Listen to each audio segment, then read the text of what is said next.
Hello everybody and welcome. I hope you can hear me because I can't hear me. In fact, I can't hear anything in here. I've got some mechanical... Do you get a bad echo? Hold on just a second. Yeah, maybe... Is that any better? Maybe that's better. I'm definitely hearing an echo, and yeah, it's because I moved my office and moved the studio, and thought I'd plugged everything in right, but seem to be having all kinds of problems. My second monitor is dead, and there's a problem with the audio. Oh no, the sound is good. Okay, good, fine. It's just echoey. Anyhow. I decided today, actually I decided yesterday, I'd take 2 leisurely days and completely move my studio down to the other end of the house and make the office roomy and comfortable and clean and conducive to good live streams. It's worse than it was when I started. It's an absolute pigsty in here because I started running out of time about 8 o'clock this morning. Anyway, I've got a lot of things I want to talk to you about. There's some very exciting things happening in the world of macro, and especially in my world of macro. And I've got a special project that I want to tell you about this evening. But first I want to say hi to some folks. I'm working from 1.5 monitors tonight, and with no sound, so bear with me. Phil's here from California, wonderful, and Tom from Oklahoma City. Larry's here from near Lansing. Larry, you still going to be near Lansing tomorrow night when we need to chat and record something, so hope you remember that. Let me see, Proud Liberals here from Chicago, and the entire state of Illinois says hello. I feel sure that they don't. Maybe a third of them. No, not that many, but good point. Let me see, Seabell's here, probably fairly under the weather since our last get together, I would guess. How are you, Seabell? How's Trinidad? I wish it would be nice. And Bud's here to do the honorific this evening and take care of everything from the monitoring side. So welcome, Bud, thanks for coming and thanks for doing this. Phil's here from California, welcome. And Andrew's here from Winona. Is that not a person? I saw a film with her and it's Scissorhands something or other. Anyway, I'm getting distracted. Hernando, welcome. How are you? Good to have you with us. You're probably thinking, oh, that backdrop behind you is very boring, Allan. Well, it wasn't going to be. It was going to be spectacular. I've got the holes in the wall, but the spectacular part I didn't get to. I'm even sweating, and it's nice and cold in here. Anyhow, Jan is here, which is good because we're introducing a machine by Jan tonight. It's going to be very interesting. It's going to be particularly interesting because you're going to have to use your imagination because I don't think the camera works. I hooked everything back up exactly the way it was, but for some reason my second monitor and none of my cameras are working. I think maybe there's a problem with the dock. Must be what it is. So many wires to get a live stream going, you know. Bruce is here. Good day, Bruce. Did you get your package yet? No, it's not Christmas yet, is it? It won't be long, I don't think. Connie's here from Minnesota. Connie, are you new? I don't recall seeing you before. I'm glad you're here. If you are, if you're not new, I'm still glad you're here. Glad you're back. Robert, greetings. How are you? Susan? Susan, I meant to send a message to you last night in answer to yours, and I didn't get to it because of the move thing. I didn't move very far, but it did mess up the computer, so I'll do that tonight. Let me see. Okay, so what are we going to be talking about tonight? We're going to be talking about what we didn't get to talk about last week, and I'm actually going to do. I was actually going to do, I'll still find a way to do it, a demo of the Jan Nelson Insects in Flight Cognosys stop shot device. And I'm going to tell you all about building it, and I'm going to kind of review it in a way, though I am going to do a review video, because if you just are thinking about dropping X grand on this thing, which is a lot of money. This is a very complicated piece of machinery. You need to know what you're getting into. I mean, really, it's very challenging, and in little ways, but it adds up to a. It's kind of like if you bought a kit to build your own nuclear reactor, and if the first step was giving you directions where you'd need to go to find uranium ore. That's kind of what the directions for this thing were like. It was plug it in, assemble it, and turn it on, and then do this with the settings. But the box contained 500 pieces, all separate, and many that looked quite similar to one another. So it was fun. I thoroughly enjoyed it and recorded some of it and had a good time with it. But I had to build stuff to go with it, and I actually had to drill some holes in metal and add some tensioning arms to change the angle of the camera. It just wouldn't do right, but I got it all done and it works, and I'm going to show you this evening. But it's not something for the faint of heart. It's like building your own car, only harder than that, I would imagine. So let me see. I think that possibly in the move I broke the air conditioner too, because it is absolutely broiling in here. The fan's blowing, but it's blowing warm air. Anyway, it's just been one of those days. I should just have answered my email all day like I did yesterday. That was effective. I got well caught up with yesterday's emails, which is good. Gary's here from South Carolina. Hey, Gary. Don't forget, everybody, that if you're a patronizer, that's a bad habit. But if you are, there is a Presume this Saturday. This is a week earlier than usual. So if you are a Patreon person, 2 o'clock in the afternoon, Central Time on Saturday, we're going to get together. And I haven't decided what we're going to do yet because there is so much to choose from. Some of these exciting projects I've got coming up, I think we'll do some behind the scenes stuff. And this Thursday at our regular live stream on Thursday at also at 2 o'clock in the afternoon, we're going to do it from outside. I know you can barely do it inside, somebody is saying. That's a bad idea, but we're going to go outside where the bugs are and we're going to photograph them in flight. So that's going to be on Thursday at 2 o'clock in the afternoon. I feel confident I can get it working by then. One of the first things that struck me about this was this device which I won't go on about the expense, because the gentleman that donated this to the channel suffered that expense and fully understands how painful that must be. But this does not work with every camera, not by a long shot. And even my D850 needed some modification for it to work. So you've got to be very careful if you're buying one of these to make sure that your camera actually works with it. If you don't have a way to trigger the flash, like a PC sync port, then you can end up not getting flash on time.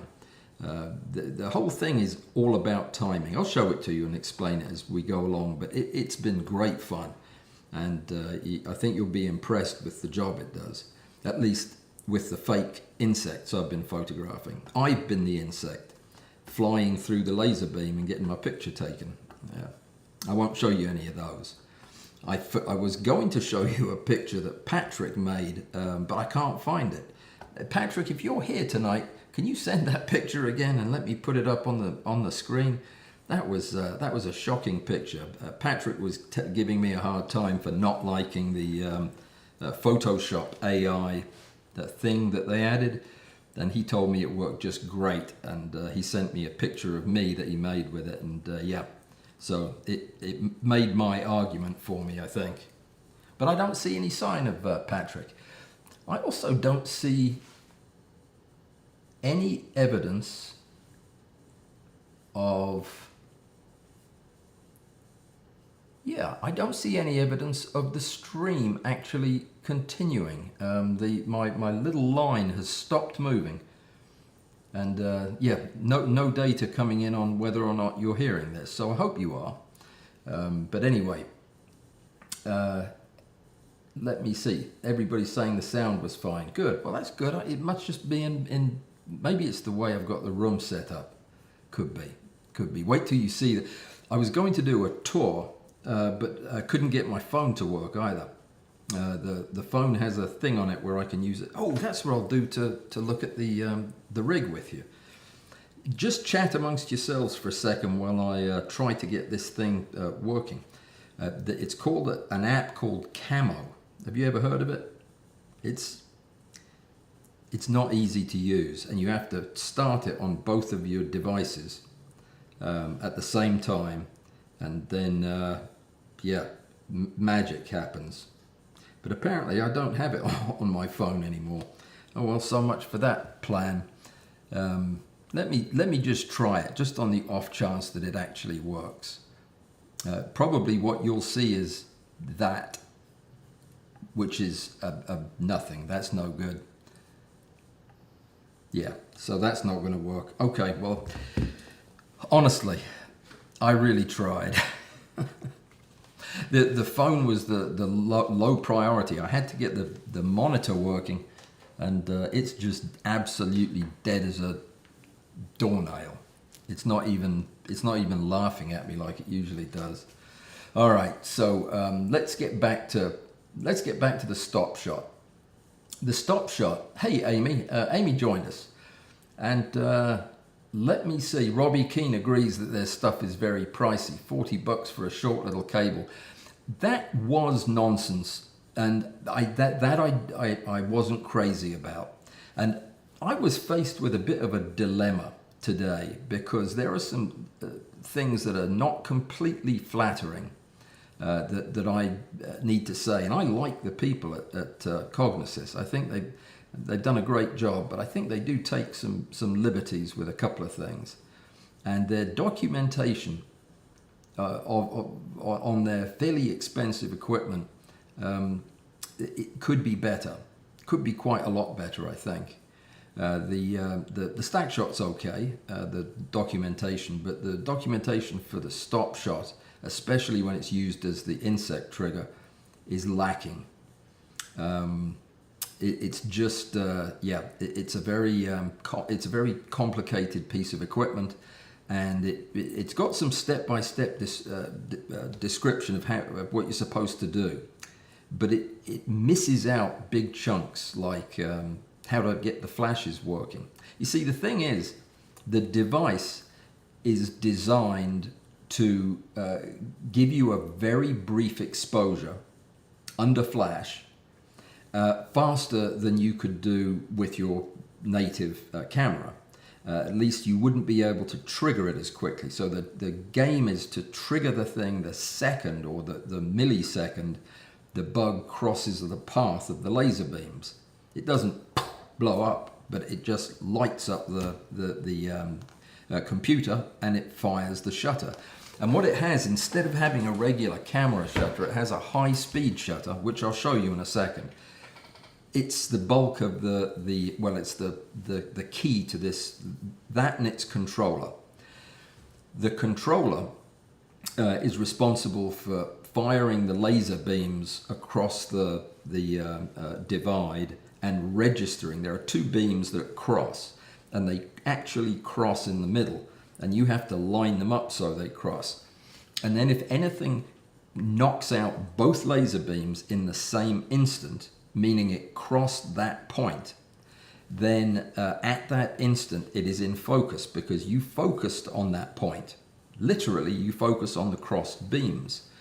And when you do that, the computer fires the shutter in something like 5 microseconds, not the 50 microseconds it takes for a camera to do that, because your camera's in bulb mode and you've got flash already primed, ready to go. Now, I have 5 flash set up on this because I wanted to use very, very diffuse light. And the trick is to get everything to happen instantly and then reset so that it's ready to go again. And that's asking rather a lot of a battery operated piece of equipment, because this is made for, you know, carrying around outside. Literally, they make a harness for it to where you can wear it. There is no way I would be seen wearing what I have made here. Now, I did modify mine just because the whole bending down thing all the time was hurting my back. So what I did was I made a rolly stand for it. And then I built a little, I called it the Hanging Gardens of Babylon. That's an exaggeration. It's a flower pot filled with flowers directly underneath it as a magnet for pollinators. I think at this point it would probably be helpful to show you the thing. And I'm just going to give one last crack at the camera just to see if it's somehow come back to life while we've been talking. I mean, the picture is fine on the camera. I can see it right here. I've even got a microphone on it, so I can talk to you from over there. But it's not sending impulses to my computer that are being recognized. Hang on just a second, though. I'm going to try something. Well, that's pretty unimpressive so far, but bear with me. I'm going to add something here. One moment. Just a second, and nope, it doesn't even list the thing I want to add. Yeah, sorry chaps, let's try that just in case. Nope. Okay, it's not even showing up the device that's plugged in. This happened the other day when I was doing it, and Curly Toes was here, and it took him a while to figure it out too. So I think we're stuck. What I'm going to do is, because the thing is mobile, I'm going to go get it from around the other side of my desk and roll it around here, and we'll get it on camera somehow. Hang on.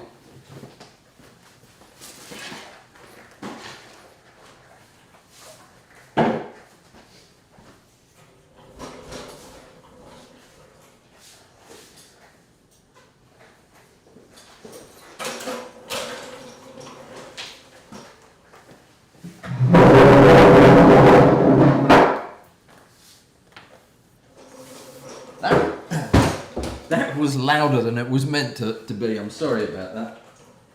And there's not going to be enough room behind my desk for both of us, but I think I'll be able to show you most of it. So this is the whole shooting match from behind. Hang on. I've got my computer on one of those little thingy-majigs. Yeah, that's a bit better. Yeah, ingenious. I put a battery there to remind me you need lots of batteries. This is a battery-hungry thing. I also put mylar and scissors because I want to show you a trick. So here's the deal. Here's the thing. It's a camera. It's my D850. I wish you could see the cart that it's on. It's an old television thing. Gosh, I hope I don't unplug any wires. See? I built a little platform on top of it and it actually works great. So what we have is a camera platform that is attached to this framework of metal, and we have a couple of controllers here. This one with a battery on it is the high-speed shutter controller, and this black box here is the high-speed shutter. And what this does is it fires the shutter and triggers the flash at the same instant. That's pretty much all that does, which is, you know, it's a lot. This is the stop shot. It's like the stack shot, except it's stop instead. And it's designed for water drop and other triggered shutter releases. And the configuration on this thing is, it's like programming a space rocket, I would imagine. It is very tricky to keep up with all of the bits you've got to set up. But yeah, I went through it a couple of times and got comfortable with it. I'm not going to show you the configuration menu because honestly I can't remember what all the settings were about anyway. It's got a nice set of controls. That's not true. I know exactly what the settings were about. I'm just not sure it would be very interesting. It's got these lovely little switches here that turn the thing on, and they also control your shutter. So when you turn this on, if your camera is in bulb mode, it will open up the shutter and get everything in your camera ready to receive a shot. Now, if you've ever done any bulb mode photography, you know that you can't just leave it for hours like that, because what will happen is it'll accumulate noise. And the trick is to have it recycle the camera every little bit. Every, I think it's every few minutes, like 20 minutes, something like that. It'll completely fire the shutter and then return to the way it was. Now, in the front of the device are a couple of things of interest. First of all, you can see the front of the, yeah, you can see it right there. This is the high-speed shutter, this black box. This is a little filter on the 37mm lens, opening of the lens. You're probably looking at this and thinking, oh, well, that's going to vignette for certain, and it does quite a bit. I mean, we're shooting a 90mm prime lens through a 37mm adapter.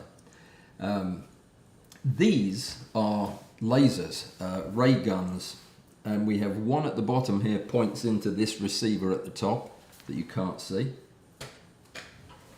Yeah, there you go. And then the other one does the opposite. And you have to get these lined up, like I said, to where they cross in the middle. What I did was I took a piece of mylar and just put it between the two and moved it back and forth until the dots met. And then I checked on the camera to make sure that they were dead center of the frame, which they were, which was lucky. And then I focused on the dots. And once you've done that, the camera's all ready to go. The flash was a different matter, because the way the thing is designed, it's designed to, and this is another thing that kind of peeved me a little bit, you really need a high-end name brand flash that has a PC sync port on it, like the Nikon flashes, in order to trigger this thing natively straight from the device. You can also put it on a special hot shoe, which is a cumbersome and involved process of hooking up the hot shoe to the computer, to the shutter. And then, and then what I do is I trigger the other flashes in optical slave mode. It's the only way I was able to get them all to fire. I'm using a double layer of diffusion, and I want to show you a trick to make one of these, because this light was too, it needed to be spread out more. It's the TT350. And what I did, well, I'll show you now, because this is fun and it's worth it. You just cut a little rectangle, a little bigger than you think you need. Now this is mylar, so I will actually use this when I get done. So if we were just to do that, it would, it would form something like that. But it would let a lot of the light get out the sides, and even though everything is black, there are still some shiny bits. So what I did was, I just cut a slice off the edge like that, and then I cut a little sliver like this. It's a little triangle out of the sides. I don't know where I got this idea from. It just worked. And then if you hold those two edges together like that, and then put a piece of sticky tape on it. Oh, I don't have any sticky tape. This is double-sided stuff and it's a mess. But anyway, if you put it on those lines together, and then stick that on the top, it makes this bigger, rounder diffuser with edges that close in a bit. So it works really well. It does a nice job, and because this is mylar, this part doesn't tear. If you do this with paper, it just rips. So there you go. That's a freebie. Do you want me to show you how this thing works? The problem is when you're showing how it works is you can't see anything, because it takes the pictures, but it's still in bulb mode. So you have to turn it off to look at the pictures. I think I'm going to get a Cam Ranger or something like that, or maybe Tether when I'm doing this on Thursday, so you can see the pictures. We need an insect. Let me find something believable as an insect. Here you go. We'll use this. So turning it on is difficult, because you've got to turn on all the flashes, make sure they're in S1 mode, slave 1. 2 on, 3 on. I said I had 5, it's 4. But okay, so this is my master, where it's optical, so it doesn't matter what it is, it'll fire them anyway. So cover your eyes. Nope, nothing happened. It's because I hit the off button. The trick is to use low power. I'm using 1/64th power on all of these. And I've got them pretty much surrounding this point. That's the goal, is have all the light on that point. So let's see if it... Okay, the TT350, which has taken a total of about 8 pictures, is dead. These are the worst flashes in almost every respect that I can think of. As good as the MF12s. I'm going to have to go get some, excuse me. Chat amongst yourselves for a second.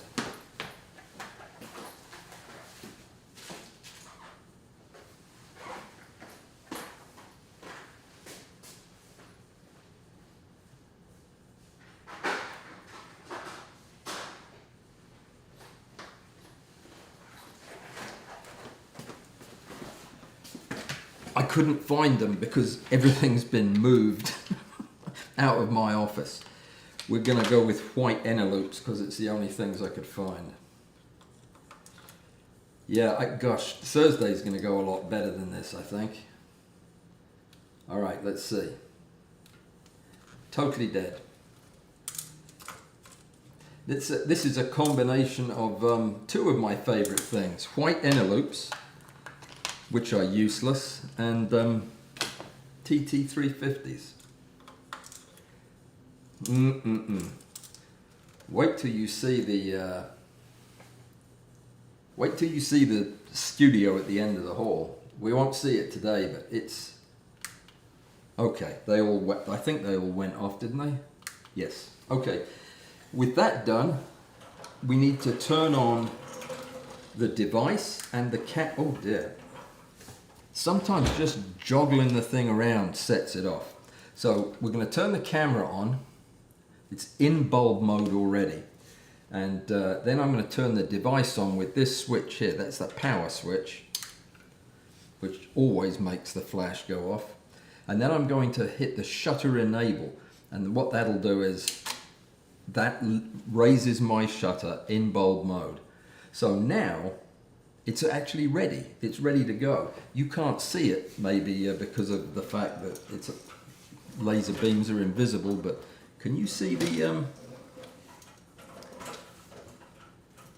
no, you can't see anything there. That's okay. The laser beams are oof, one of them's just gone right in my eye. Okay, let's do the insect thing. We'll make it a butterfly. Whoa, that was it. That's what happens. It literally fires the flash, the camera, everything, the instant anything crosses those beams.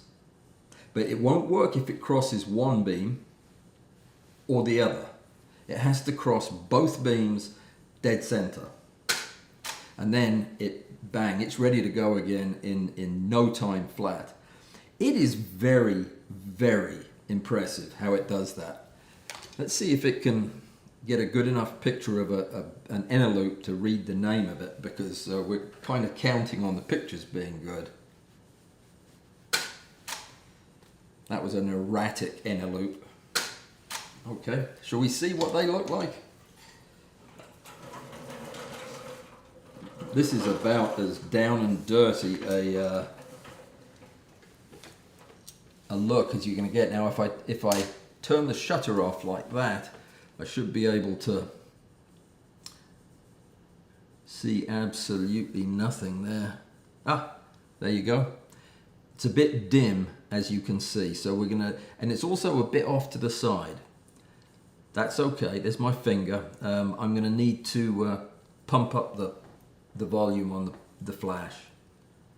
Yeah, they're all showing up well. Okay, let's do that again, shall we, with more power. It's, I cannot wait for the first time to get an actual bug on this. I was going to try it today, but my plant died. That didn't last very long. For 20 bucks, I thought it should have lasted more than, well, 12 hours. Is that normal?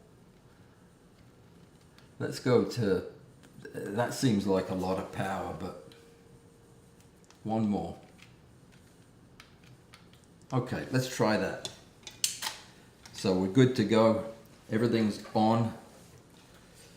Let's try a different thing. Let's try an XQD bug. Oh, jeez. I keep looking at the screen to see if anything popped up, but it doesn't. It definitely does the number. Let's try a key thing. It's a GoPro loosener. Okay. Let's have one more look. You might not be impressed with this like I am, but I am really impressed with the way this is actually all working. It wasn't the first few times. Okay, let's see.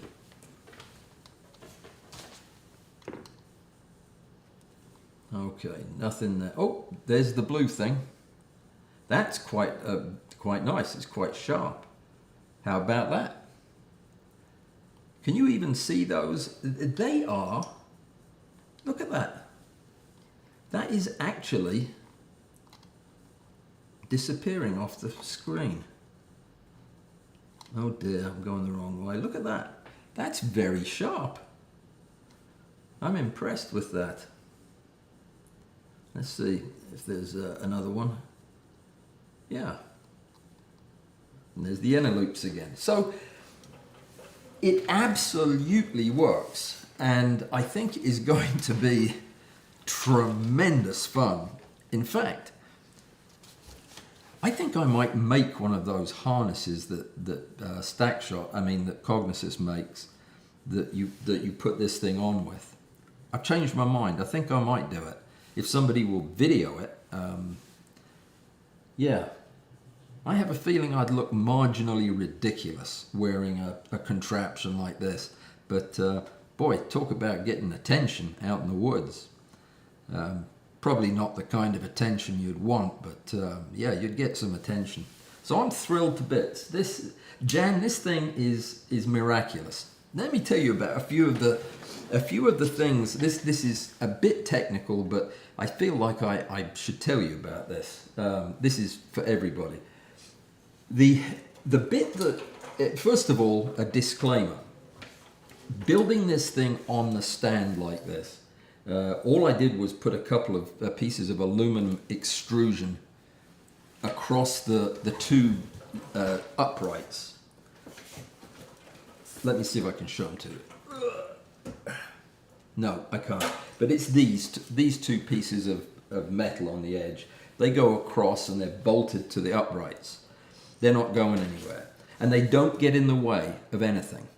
But there are two key pieces. There's the H-shaped frame that holds the stop shot. And then there's the piece that holds the camera and the shutter and the brains of the thing. And this is just not well designed. It has tiny little fiddly screws that hold these two rods in place. These rods have to be advanced so that the shutter, the end of the shutter, absolutely fits onto the end of your lens. It can't be angled. It can't be low or high or left or right. It has to be perfect for you to get no significant vignetting or problems at the center. And it's just so fiddly. I had to add a couple of little aluminum bars here and then drill these out so that I could put a more substantial screw in that I could actually turn with a key to lock these rods in place, so that the camera wouldn't be tugged around by the box. This is quite heavy at the end. But anyway, I finally got it done. It's just, if I wasn't a fairly handy DIY type person, there's no way. There is no way I'd have been able to come up with a solution for that, because I had to do things differently. Same with the lasers. The lasers right out of the box do not point at each other. And you can only change the angle of the pointing to a certain degree. What you can't do is change the angle in or out across the plane. It's supposedly at 90 degrees to the angle that your camera is shooting, but it's not actually, because this piece of metal is very imprecise. It's bolted onto the side. What I ended up having to do was take a disc of metal, and I had to shim the base of one of the lasers to angle it in just a little. And that half a degree allowed the laser beam to hit the sensor on the other side. When they're both working, a little orange light comes on. It's kind of strange. You'd think it would be a green light, but it's a green light when only one of them is working. And it goes orange when two of them work. Yeah, so I'm trying to think if there's anything else that you'd need to know. You need to shoot this with the lowest possible power that you can, that still gives you... Oh, I probably should have said, the camera settings on this are a bit non-macro-y. I was actually shooting at f14, which actually is good, because you get enough depth of field even at 1:1. but bad because yeah, it's a bit high, even at 1:1. I don't like shooting that high. So probably if I was a little bit lower around f8, I wouldn't have needed to use quite so much light. And remember that these are speed lights. They are going to get faster as they get weaker. So you really want to have your lights at about 1/64th, 1/32nd power is probably good enough in most cases. And I want to use these at night because we have bugs out there at night that just would take you away. So I was thinking about rolling it out there, and I wish you could have seen my plants on it, the way I had them set up with the Hanging Gardens of Babylon, because they were really quite impressive. I bet I've got a picture. I know I've got a picture, but I don't have it immediately readily handy. Let me see. You've seen plants before, right? Well, this is the same thing with a plant growing up the middle of it. But anyway, let me see. Has everybody gone to sleep or gone home? So I'm going to anticipate some of the responses. Possibly from Australia, we might get well, you don't need that, do you? You can just do that with your sticks. Your sticks out the end of the lens. That's what I suspect, probably in a more believable accent, is what Bruce will say. But yeah, I mean, it's a different kind of photography. How many times have you been out doing macro and actually caught a bug in flight? Now, I'm going to exclude pollinators that have a very kind of predictable flight pattern. But the things that are not going to come back to the same flower, just something that shoots across your view. How many times have you caught one of those? You know, a beetle, for example, coming into land. Never for me. So this, I think, is going to change the game. I think it's going to give us an opportunity to see some really cool stuff. Man, I wish I lived up in Nanoose Bay, because I'd take this out and I'd just go after those tiger beetles all day and all night. Because can you imagine what a tiger beetle would look like with his wings out flying? Terrifying. Yeah, be fun. So let me see. Let me see. I have also got an announcement, and I'm going to pause because I don't see whether or not the person involved is here, and if he's not, I won't make the announcement. So yeah, what we'll do is this. There is an announcement I want to make. It concerns stereo and synthetic stereo specifically, and it concerns something that I said last week. But yeah, and unless the other person's here, it kind of misses the point. But if he doesn't, I'll say. So as cool as it is to get insects in flight, I just can't see dragging this rig outside. And yeah, UFFDA, don't know, Food and Drug Administration, I don't know. But yeah, it's a big deal. You've got to really like photographing bugs. But I can tell you, this may be one of the most fun gadgets I've ever experimented with. So we'll see what it does on Thursday. I'll practice before Thursday. I'll be out there tomorrow. Might be out there tonight. Let me see. Roy Bixby says AS15 PC sync port for the hot shoe. Yeah, that's what I'm using, is a PC sync port. I'll say this. This kit comes with everything. I mean, it comes with stuff you need, and then stuff you might need, and then stuff that you'll need if the other stuff doesn't work. So while I think that it seems there should be a slightly less Rube Goldberg-y kind of way to come up with this. But I mean, it really is feels thrown together, but it feels thrown together by a genius. So I mean, I'm not knocking it. It's just not very slick for that kind of new DSLR price ticket. Anyway, so Andrew, you don't think it's going to work for birds? It would work for birds if one flew through your lasers. Of course, it would be a stupid bird, or it could be the bird that has taken up with my daughter. She saved the life of a starling that fell out of a tree with its brother, and its brother didn't survive. And she raised it just by giving it some food for 2 days, and now it lives with her. It lives on her shoulder, and it flies out to do starling things during the day, but it comes back in the evening. What were we talking about that brought that up anyway? No idea. Oh, birds. Yeah, you could get that to fly through the laser beams. It's probably trained by now. I mean, it's a very pretty little bird. It hasn't been house trained though, so I'm not sure I'd want anything sitting on my shoulder that wasn't house trained. But that's just me. It's not going to work for deer either. No, it would have to be a very small deer. Very small or very big laser beams. Probably go up in a puff of smoke if you hit it with one of them.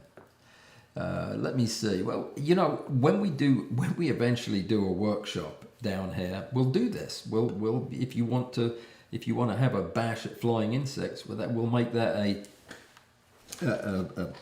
afternoon event for anybody that wants to give it a shot. It's really complicated getting it set up though. I had to read the book twice. Oh, the other exciting thing that I wanted to tell you about is, and this is also a Jan Nelson kind of week in all respects. My Prusa 3D printer arrived this weekend, and I have not had a chance to do anything but lovingly stroke the boxes. It's in my studio, ready for me to start work on, but I did not want to interfere with this project here. I wanted to get this thing running perfectly before getting distracted. So that's going to be coming up, and I am going to record that because it looks like it's going to be a blast putting it together, and I cannot wait.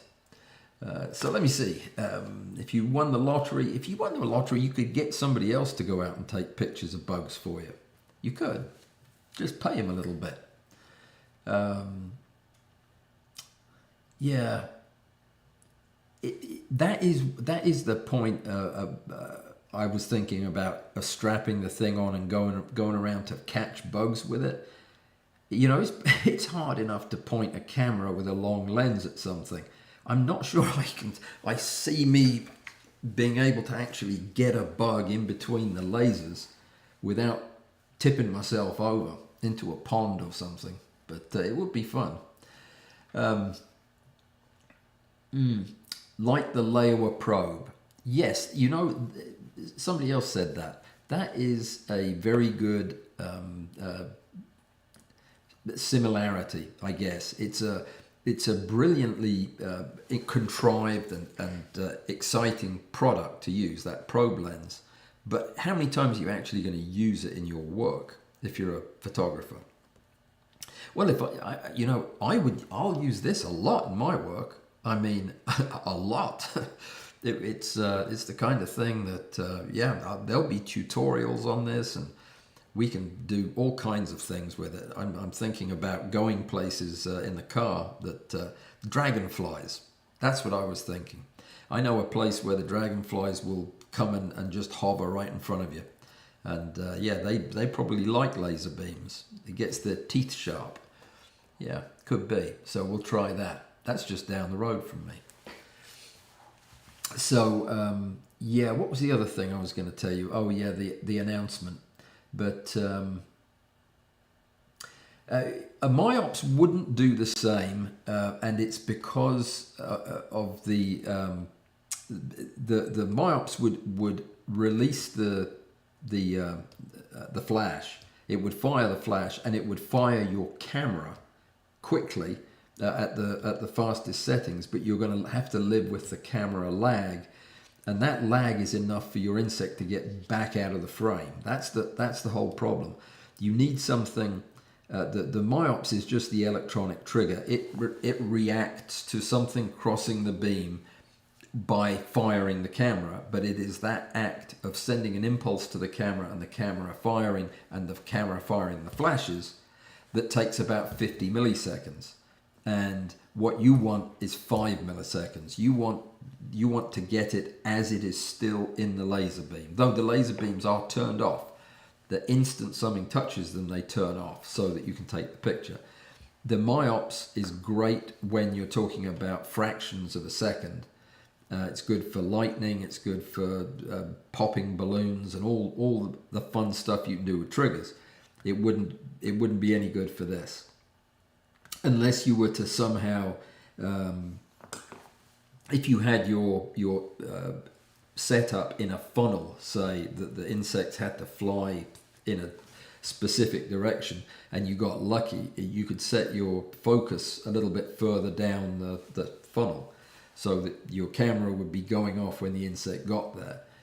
This doesn't worry about any of that. It takes it the instant its foot crosses the laser beam. But it is a good question, and that is some high-tech stuff. Macro everything around me. That's about as high-tech as it gets. By the way, has everybody done their flower photography yet? You do know that, hang on, 30 days hath September, April, June and November. What month is this? It's May, isn't it? You have one more day. Tomorrow night at midnight, we're going to start judging. Well, the next morning, but I'll start looking at them at midnight tomorrow. I haven't looked at any of them yet. So now's the time. Now's the time to go out. Oh, I should take a picture of the dead flower in my outdoors area before it's completely brown. It won't win though, will it? No, I have a feeling it won't. Do you know I discovered something absolutely amazing? No, I tell you what. I'm going to keep it secret. Come to think of it. Let me see how we're doing on time. Oh, we've got plenty of time. Because I am going to, if I can find the piece of paper upon which it is printed, I am going to make that announcement, because it doesn't look like the person that I want to mention this to is here, but I feel responsible to mention it anyway for the rest of you, and it concerns a comment that was made. Let me see.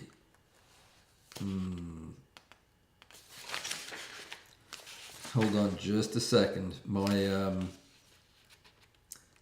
My printer is out of ink, and it only has pink ink, and I can't read it very well. So the exchange went like this. I was explaining. Oh, I found the pictures of. That's what it looks like with the plant. The hanging gardens of Babylon, we call them. And yeah, it's not a very good picture when it's just printed in pink. But anyway, it was. I'm trying to remember who it was who corrected me. That's crazy, because he's here every week. I'm blanking. Anyway, it'll come to me in a second.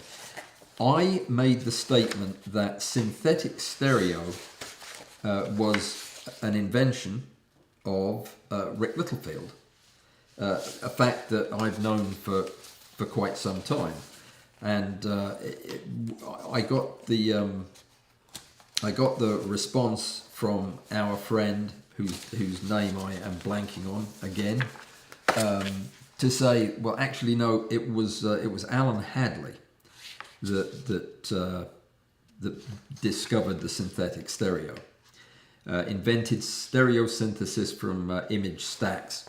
He had it in the Combine Z back around 2003, and Allan passed on back in 2010. So he's not here to defend himself.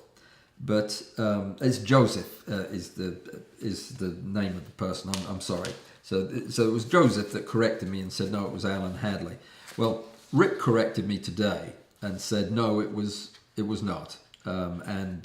He gave me loads of documentary evidence of actual emails written at the time, back and forth between Allan Hadley, that is, and Rick.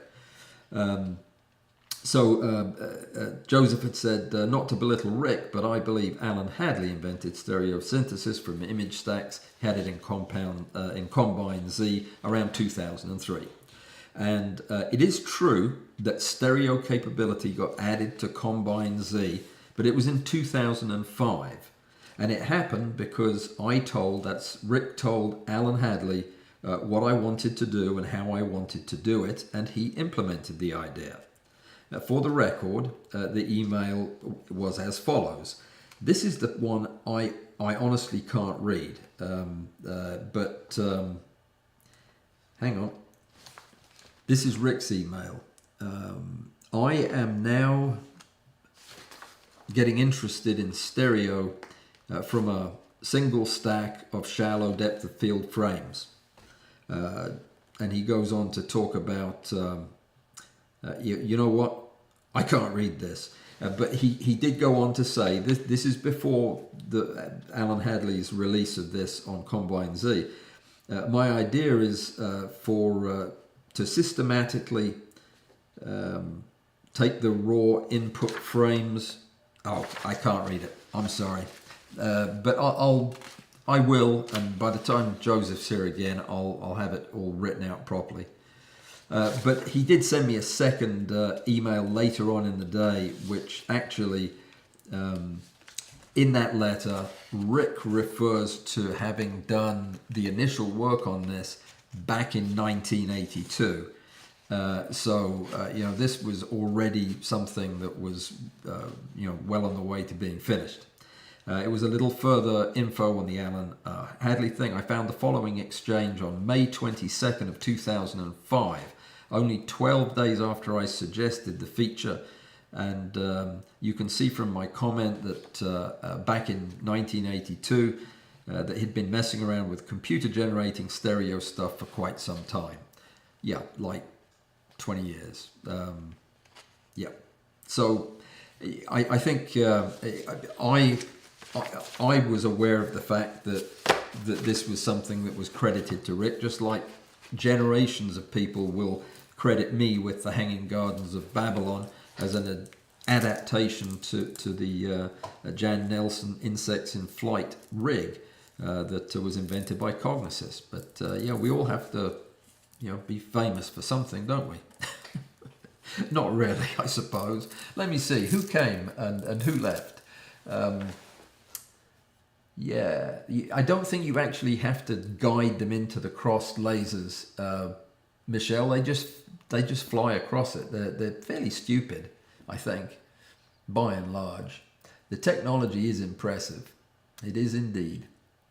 Let me see. I bet you'd have fun with this over in Florida, macro everything, because you've got some big bugs over there. I can't wait to get beetles with it. I wonder how fast the lens is. I think 1/8,000th. The shutter is very fast. The problem is the delay between pressing the button and having the shutter fire. That's when the bug passes on by. When Bruce is out there photographing bees, he's often leading the bee. He's often photographing where the bee is going to be when his shutter releases, because he knows that instinctively, and it's not a particularly erratic flying insect. So it's like shooting. I think I don't know how to do shooting, but you kind of aim where the thing is going to be. And this is very different from that. So even though the camera will shoot at 1/8,000th of a second, and the flashes can fire at 1/40,000th of a second at lowest power, they're all going to happen too late. They're going to happen 50 milliseconds after the bug has gone through the target. So it'll be a blank space. Unless there's another bug right behind it, then you'd probably catch it. So there you go. My old camera acts as a laser trigger available for it, and it's lots cheaper. Well, it is, but it doesn't have a high-speed shutter. That's the piece that's missing. Yeah, I'll challenge you to a flying insect photography competition. I think it's the tech is magical in that you don't have to worry about leading it. So it is the flash speed, not the shutter speed, and it is way faster. It's 4 times faster at the peak, but again, 4 times faster, half a second too late. Pluto trigger has a single laser, and it works okay. Some flash delay, which I think is actually my cheap Yongnuo flashes. No, it's physics. It's your camera. I mean, it just takes that long for the signal to get from the shutter mechanism to the flash to fire them. I bet it's not your flashes themselves. And the trigger's good too. The Pluto trigger's very nice. They are working as fast as they can to get that done in half a second. I mean, 50 microseconds. Getting it done in 5, you just have to have a shutter that can crush that time. Let me see. Al, greetings. How are you? Good to see you.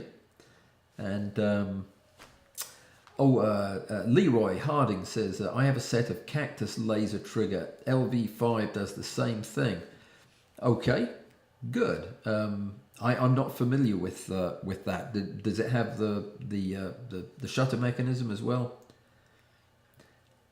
Bruce, you're right. I mean, you've got to like the techie part and the building part. I love that. So it was great fun to put it together. But yeah, I'm just masochistic enough to get into that kind of stuff. I'm so looking forward to the 3D printer build.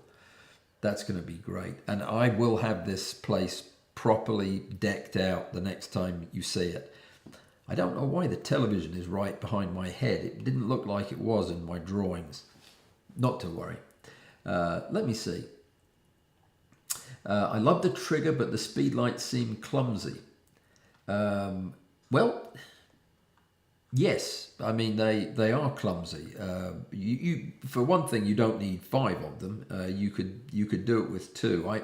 I've always used lots of small flashes rather than a big one, but they also recommend using Einstein, the same studio strobes that I have, because they have a speedlight mode, you know, the one that uses the same kind of powering system, the electronics that cut the flash off quickly. But that would, if you think this looks cumbersome, look at it with a softbox hanging off of it. So, yeah, I'm not sure. I'm not sure there's any way to capture these insects without flash, because your shutter speed is so incredibly fast. I'll be interested to see. Give it a try. See what you come up with. The problem is in daylight, if you're using natural light and just relying on the shutter speed, you're going to get ghosting. You're going to see this insect showing up in several densities across the screen. You can actually fire the flash very quickly. You can reduce the delay to nothing, and it will keep banging off these flashes as long as the flashes will stand it. And you can actually shoot the bug incrementally as it flies across the field, which would be great fun. I'm definitely going to try that. I've got to find a bug first that will go through the beams. So let me see.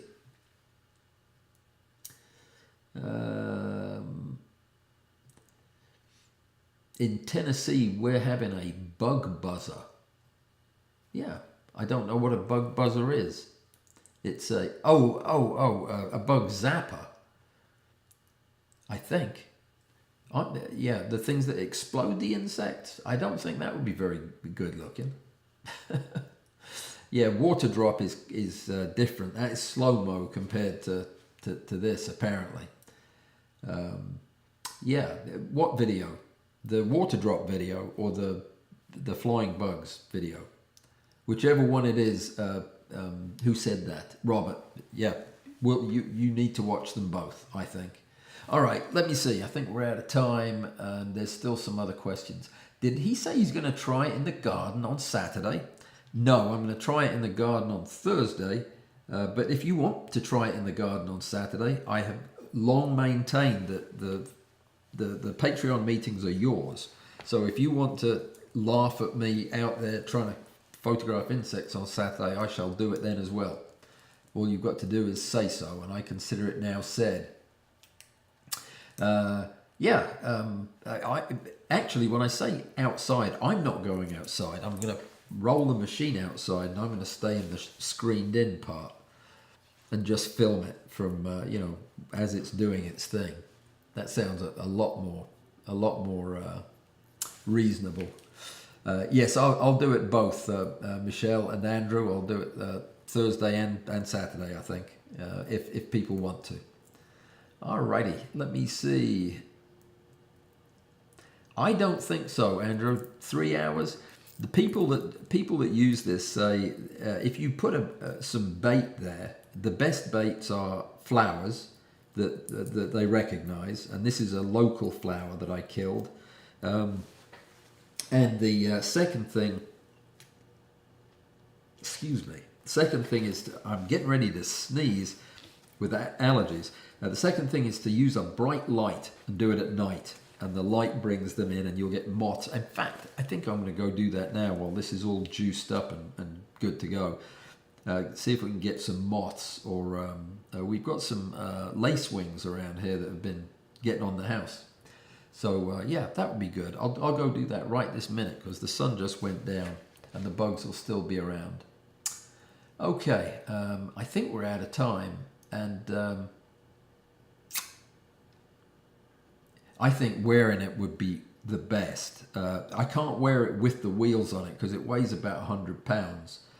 I could sit in it. I wonder if I could motorize it and just drive around in it. I could drive down to the Dragonfly place. Would I need a license or a registration for it? Probably. You've got to go on the roads.